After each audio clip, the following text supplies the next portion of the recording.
Eten migao ma jotije piny owacho Geoffrey Ruko yango ni piny owacho osegikyo okenge mogik ma keto nyong'ong' e chudo mag jotije mag piny owacho kaka yor thulo tije jotije manyawa oko e apise mag piny owacho.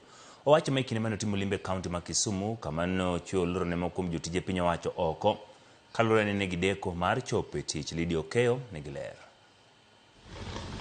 Wan mathoth mar jotije piny owacho e boma ma Kisumu kawuono noyudo wendo mane ok gigen, wendo mane omiyo lor negi apise maggi bang' kane gichopo e apise go modeko.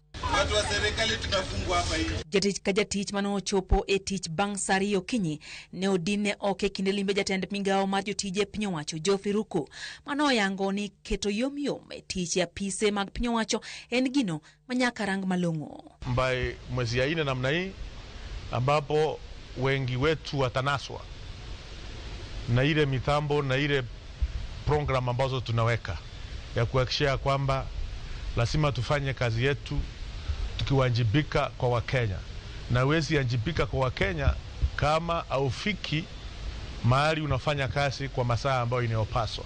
Ruko ogolo chik ni mondo mi apisa marango jotije go mondo mi oneni oketi e tim chike matayo jotije sirikal kendo oneni yore tudruok mag apise go oyaw makare kendo ratiro oketi e kaka itayo apise go. I would want to have monthly report on the responses as far as telephone calls, inquiries from the public inquiring different issues, so that we can run an efficient public service. Kata kamano, jotije ma ochung' ne wuodhe jopiny madonje pacho ka kata dhi e pinje maoko matiyo Huduma Kenya to ne omi puoch gi pak kuom tiyo matek kendo rito seche mag tich. Piny owacho nochaka yanga chenro mar keto nyong'ong' kuom jotije piny owacho kaka yor thulo oko jotije manyawawa, chenro manochaki higa mokalo. Lydia Okeyo, Ramogi TV.